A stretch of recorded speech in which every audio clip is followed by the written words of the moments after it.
Every culture has a unique stereotype. Chinese people are experts at saving money. The national savings rate of China is 45.9%, almost 3 times higher than the average American. During Christmas of each year, Americans have a tradition of wrapping up gifts for each other. For Chinese people, Christmas isn't anywhere near as popular as Chinese New Year. But we also give wrapped gifts for each other, except we wrap them in a red pocket that's just big enough to contain a wad of cash. And it's not just Chinese New Year, we also give these away during weddings, even birthdays. Any kind of occasion to express love and admiration warrants a red pocket. There are obviously some symbolic meaning behind the color and the characters, but it doesn't take a historian to point out that for Chinese people, cash is king, cash is love, cash is everything. And that's what makes us so good at saving it. And in this video, I'm going to share 8 of our frugal money saving habits.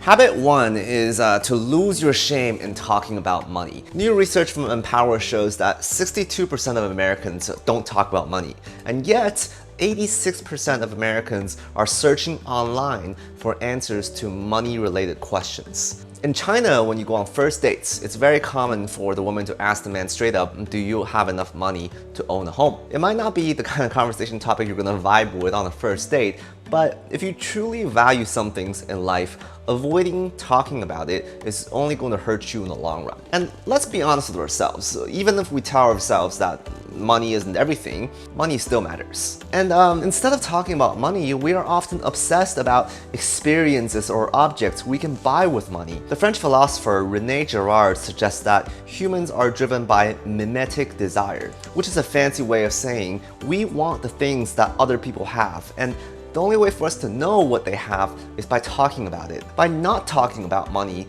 we don't know how much money other people have, and we dampen our desire for saving money in the first place. If you don't know how much money each of your close friends make, if you don't know the value of their home or how much they pay for mortgage and rent, then you are probably not talking about money enough. So it's time to break out that wad of cash and show people you mean business.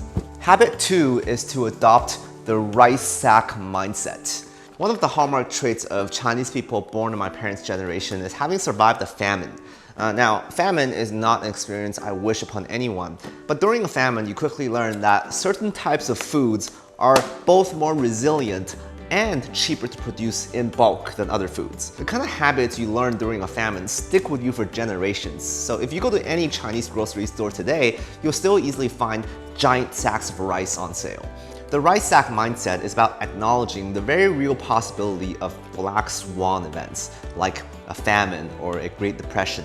These events make it very difficult for you to acquire resources needed for survival. But during good economic times, these resources are often in surplus, and they sell at a discount when you buy them in bulk. So stocking up on these supplies earlier not only saves you money, but they'll help you ride out the tough times when they inevitably arrive. Consider signing up for a membership at one of those big box retailers like Costco and buying a few years supply worth of toilet paper, but don't overdo it and don't buy those useless bundles. Nobody needs more than one retail water pitcher. Habit 3 is to make saving money into a game. When you go to the market in China, you never take things at face value. If you see a pound of strawberries selling for $10, you say to the merchant, can I have 2 pounds for $10? If they say no, then you play hard to get and you start slowly walking away to the next strawberry merchant. The merchants are gonna haggle with you and they're gonna tell you stories about how it's not easy surviving this economy and how they have a family to feed. But if you know how to play the game like my grandmother does when she goes shopping for strawberries, you are gonna get your 2 pounds of strawberries for $10, maybe even 3. The game of saving money is very versatile. You don't need superior athletic ability or intellectual ability. Okay, listen, I'm not saying you should do this, but you can save a lot of money just by never giving tips.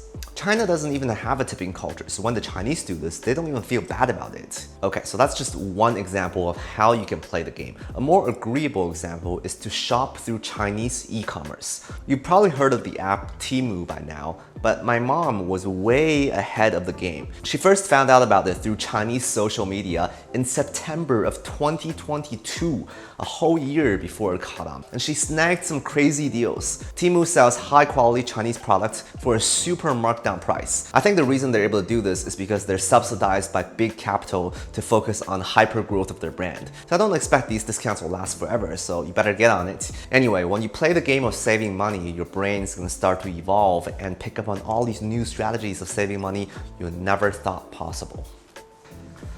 Habit 4 is to not give a fuck about branded products. This is not as true with the younger Chinese generation, but in my parents' generation, food is food, tools are tools. Life is a little different these days. There is a premium version of everything. Organic foods, luxury handbags, Dyson blow dryers. I mean, even the Chinese themselves, including me, we get wrapped up in all the marketing and we start to look down upon the cheap made in China products with disdain. Perhaps it's true that some brands do produce items of higher quality that last longer, but it comes at the cost of your savings. This is a $40 blow dryer made to look like a Dyson Supersonic. The real product costs $430. It's advertised as fast drying, no extreme heat, but let's be real. Fast drying heat of any kind is probably not good for your hair.